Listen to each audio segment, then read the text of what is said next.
this vlog is about Legendborn by Tracy Deonn. I read 27 pages of this. It was so good. So if you don't know, this is like a debut, and the synopsis says, after her mother dies in an accident, 16-year-old Bree Matthews wants nothing to do with her family or with her family memories or childhood home. A residential program for bright high schoolers at UNC Chapel Hill seems like the perfect escape until Bree witnesses a magical attack on her very first night on campus.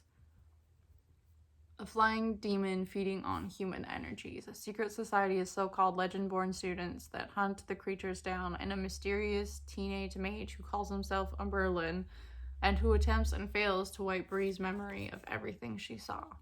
The mage's failure unlocks Bree's own unique magic and a buried memory within a hidden connection. The night her mother died. Another Merlin was at the hospital. Now that Bree knows there's more to her mother's death than what's on the police report, she'll do whatever it takes to find out the truth, even if that means infiltrating the Legendborn as one of their initiates. She recruits Nick, a self-exiled Legendborn with his own grudge against the group, and their reluctant partnership pulls them deeper into the society's secrets and closer to each other.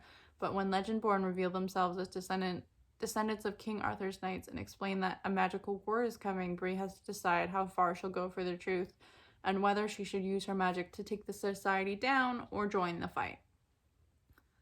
So last night, I basically read up until we find like the mage who calls himself Merlin and tries to wipe her memory but fails. I mainly listened to this on audiobook and it was great. So my notes so far are, I really enjoyed how Bree's PTSD is described. Like, it's like before Bree and after Bree, and after Bree is like more impulsive and rash and just not who she normally is, and then before Bree was who she really was. And I really enjoy seeing it visualized like that. Like, I think if I had something like that when I was younger and coming to terms with what PTSD was for me, then it might have been like an emotional experience and I might have been super attached to it type thing. Like, I think it's really important for Tracy Deonn to be talking about mental health and grief in this manner. I really like how the start kind of reminds me of like Shadowhunters, when Clary can see Jace and Jace is like, what the heck? And then she sees them like murdering a bad dude and then she's like, so that was cool. But instead, Bree is able to like get rid of the mind manipulation, I guess, and is able to like understand what's going on. I really like Bree. Don't care much for her best friend Alex. She just seems to kind of be there already, just in the first 27 pages. The atmosphere is really heavy and sad, but I'm sure it will pick up soon. I was mainly listening to this while I was getting ready for bed, so I wasn't like reading along with it. It was just super easy to listen to because it's like contemporary fantasy, I guess. I don't know. It was just easy to read to. So if you're looking for something that's like good but like great as fuck, listen to Legendborn. The narrator is the same woman who narrated Raybearer, and I loved Raybearer, so that's exciting. The plot is obviously already starting to pick up, which I appreciate because I read a book recently where the plot didn't start like making an appearance until 50%. 50%. I had to read 50% of the fucking book before the plot started kicking in. I DNF'd it right then and there. Anyways, the intrigue is also really high. Obviously, Tracy Deonn is a great writer. You need to pick it up. And I wanted to be working as a Harvard because I want to be able to build democracy and... So, while I was organizing my shelves, I was listening to Legendborn, and I got to the end of chapter 4, and I wanted to fucking fight Alice.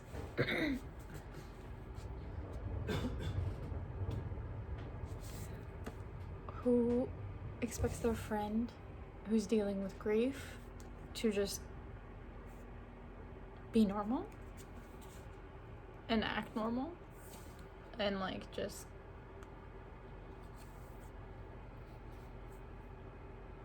when I say I want to physically fight Alice, I mean it. Like, if I could, I would Katie Heron this bitch and like jump across the table and just strangle her. So yeah, that's all I have to say so far on page 40.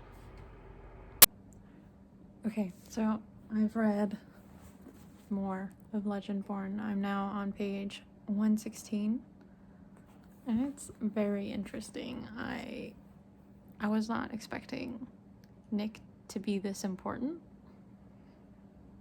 and I was not expecting to get,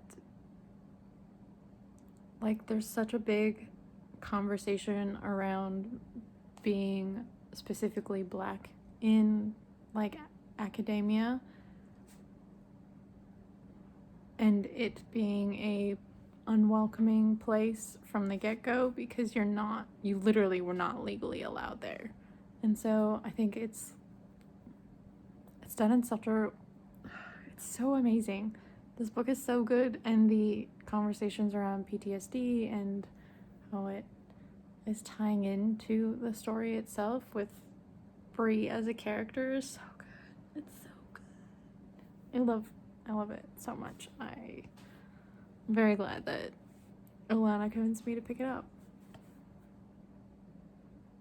because I would die for Bree Matthews so far. Page 116 would die for Bree Matthews. So yeah. Alright, so I have read up to page 192 in Legendborn, and I'm currently like in the middle of like a pretty cool scene, but I stopped it because Felix required my attention last night, and then I just immediately fell asleep. So I haven't finished the chapter, but I'm thinking of doing another like read with me today, because I want this book done today so I can move on to the next book tomorrow. I'm trying to do like a book every 3 days at least. So yeah. Anyways, in terms of the, like, I think I briefly mentioned the theme and the topic of being Black in spaces that don't want you, and I think that's a very important talking point about I'm pretty sure the major theme in this book is finding a way to make yourself belong in spaces that historically do not want you. And I think it's just really well done. I think it's like, I don't know, considering she's 16 or 17, she's already got like a pretty strong grasp of who she is, even though she's currently dealing with PTSD and like those symptoms. It's so good. Brie Matthews, is it Brie Matthews or Brie Mathers? Matthews. Brie Matthews is like what Selena wanted to be. Brie Matthews is the archetype of a female MC that I love. I also just got introduced to a non-binary side character, so that's cool. Love it. So yeah, that's my thoughts. See you when I keep reading more.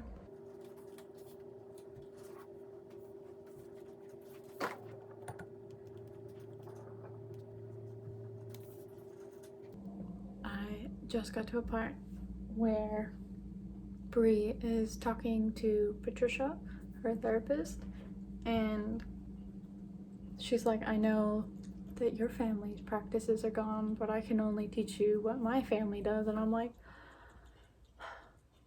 ties to indigeneity right now. I love the sovereignty. I love this book.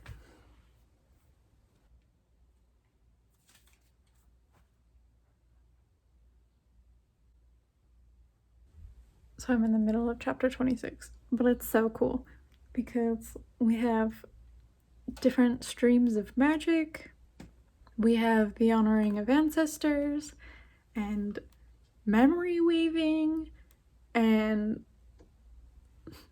it's so good.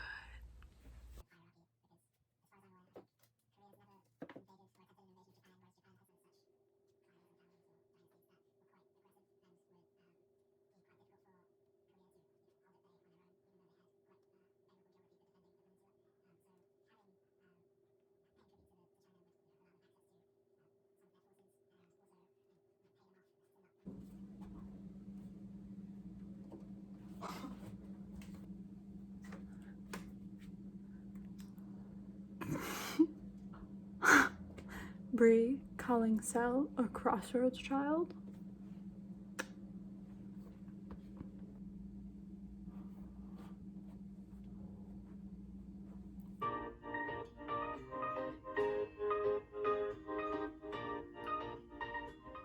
Hey friends, it's me.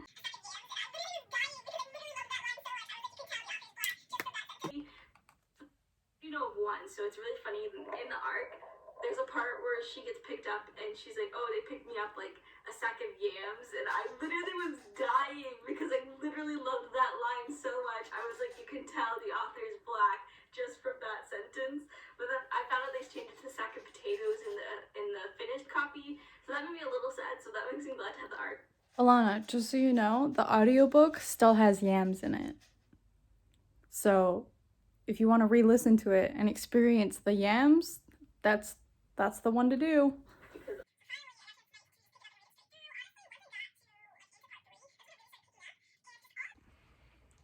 Hello, good morning. It's September 26th. This book has taken me a few days since starting it because I actually read A Winter's Promise beforehand, and then I had a painful period, as we saw or as you will see in my reading or like my shelf organization vlog. I was out. My body said not this month. So I've been reading Legendborn very slowly, and as we have seen, Alana has finished it for me last night.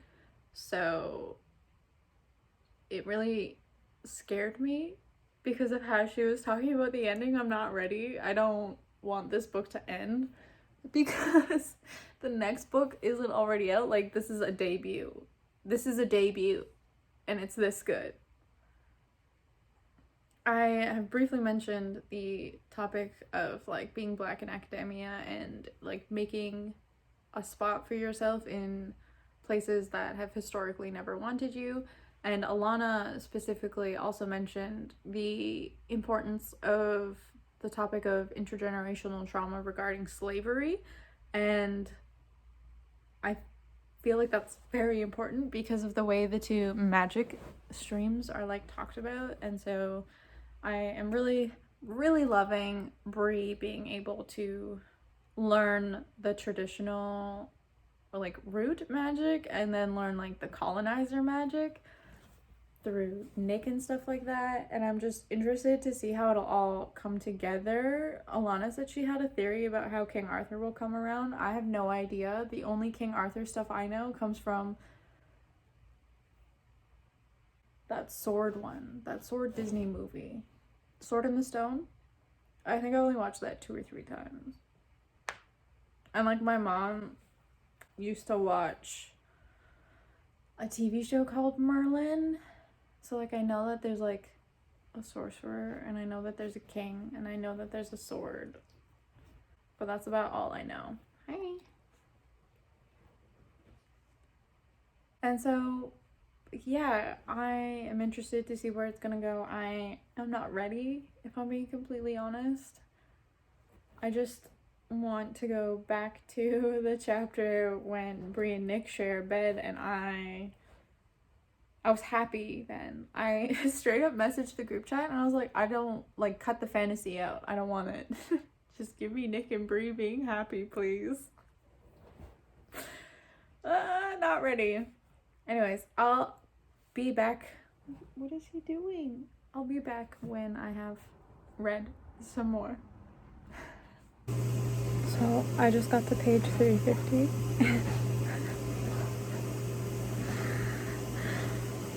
It's so funny because Bree went to go get on Sal's back and no, Sal went to go carry Bree and Bree was like, no, do it at piggyback. And so she got on his back and then she had her like arms around his neck and he was like, yo, I need to breathe. I'm not actually a vampire. And then they start running and I was like, oh my god, it's Twilight. It's Twilight. Hi, so I am now on chapter 50 and I have been told that there's like a pretty graphic character death. So I took a second to take a break and ask my friend who it is because I'm really I'm not ready. Anyways, before all this, I have been like reading on and off today. I've had like a really bad headache because I couldn't help myself. Literally compulsive. Literally could not stop eating donuts that I am allergic to because I was like, they're getting moist. They need to be eaten. And I need to eat them, and my brain would not let me eat anything else until they were gone. And then once I finally stopped eating them, I felt sick, and I have felt sick all day since. Anyways, that's not why we're here today. We don't care about my obsessive habits. Legendborn has been really funny. I mean, clearly, as you've seen in like while I was reorganizing my shelves, I'm like laughing, I am reacting. But even past that, like, fuck Patricia. Fuck that woman. She just rubs me the wrong way. How? Ugh. Ugh. Anyways, I really like Sel. I knew I was gonna probably end up liking him. Just because I like that, this character archetype where they're like the, like stern, rough guy on the outside, but then once you get to know them, they're like really nice and like soft and sweet, and they just hide it behind a rough exterior. So I love that. I am weak for that. So every time Bree and Sel are interacting, I am loving it, especially because Nick isn't as present in this portion of it, which is nice because then we get like the character development for all of our characters and like time with all of our characters. But like it's just straight up so funny. I love this book. I already know it's gonna be a 5-star read. I have, I want to say 50 pages left. I'm so sad. Anyways, I'll probably be back tomorrow if I'm completely being honest because my head hurts and I may not finish this tonight. And if I do, it'll probably be way later and I won't feel like talking about it when my boyfriend's around or like talking a lot like this in general because just talking like this is making my jaw and therefore my head hurt even more. I'm just gonna put on my glasses so that'll ease some ache. Anyways. The life of a chronically ill.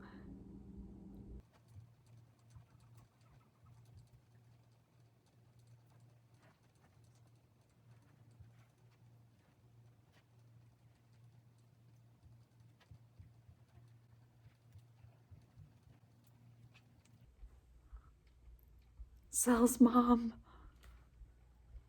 She can trace it 8 generations back.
Hello, welcome back. I have officially finished it and I'm ready to talk about Legendborn in a review. Oh my god, I am struggling today. So, I'm gonna run this through Compile because it's just the easiest. When my brain is all over the place and I have thoughts and feelings on books. So, first in Compile is characters. The characters I loved. I absolutely love Sal, Nick, and Bree. I fucking hate Alice. I hate Tor. I hate Vaughn. And I hate Patricia. So, like, in terms of characters, I think they're really well developed in that you get such visceral reactions to the shit that is going on in the book by these characters. Like, the blatant racism, disrespect, and all over misogyny is unreal. So anytime someone says something, I'm like, oh, go away, all of you. Characters, 10 out of 10. I love them. I need like a three-way like throuple between Bree, Sel, and Nick. The dynamic is there. I need it. Please, please, please. Please give me polyamorous relationships in YA fantasy. We deserve it! And so the next part in Compile is atmosphere. And so the atmosphere of this book is quite intense. It's like fall secret society at like I think it takes place in North Carolina, so like a southern state, and it's a good fall read. It came out, like, its release date, perfect. September 8th, I think it was, or the 15th. I think it was the 15th. September 15th is the perfect book release date for this book because it takes place in school.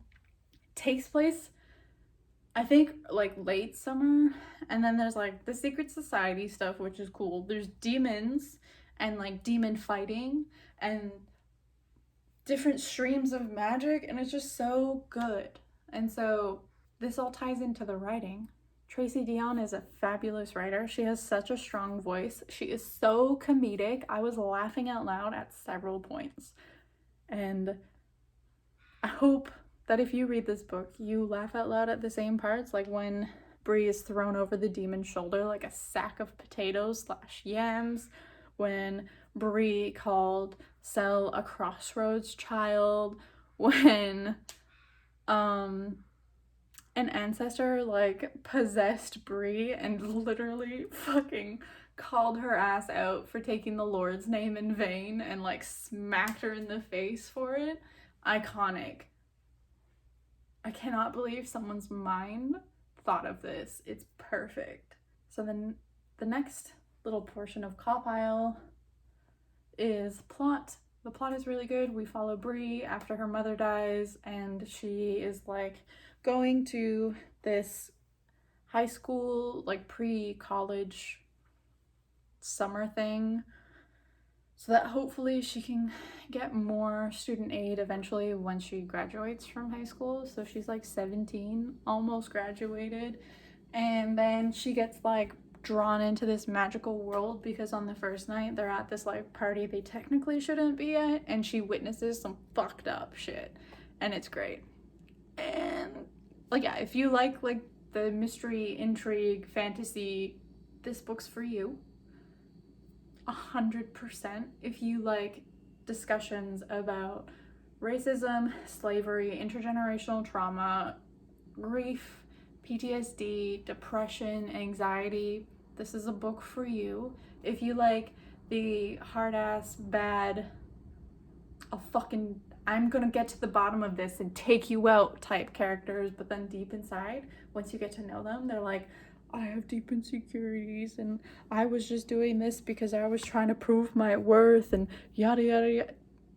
You're gonna love this book. If you love like proud, strong himbos who are trying to do the right thing, you'll love this book. If you love strong female characters who fucking stand up for what they deserve, this book's for you. If you like a good plot twist and reveal in the last few pages, this book is for you. Legendborn is so good. Like, I haven't even made my space nice. It's a mess because I was just like, I need to talk about this right now. And then writing intrigue. Obviously, I've talked about how intriguing it is. Don't really need to go into that again. The logic is really good. It's all really well explained, and like it's explained and paced evenly, so you learn new things consistently. It's not like info dump, which I hate. And so yeah, the intrigue is good. She keeps you interested. She keeps the stakes high. She keeps the plot moving. She keeps the goals shifting. The sights go from here to here, and it is so great to see it happen in real time. Obviously, I enjoyed it. I gave it 5 out of 5 stars. I will be rereading this once book 2 comes out, and you best believe that book 2 better come out next year, otherwise I will cry in pain. I need the throuple. I think I was like halfway through this book. I mentioned this probably already, but I was like, fantasy needs to end. Just make this a YA contemporary romance, please. I just want people to be happy, and now I just want like the throuple to be happy. Like, take all this shit out, please.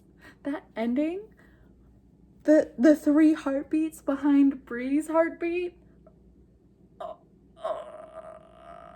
I can't. It's so good. Anyways, that is my thoughts on Legendborn. Be sure to check the links in the description if you need something, if you care about what I'm shouting about on other social medias.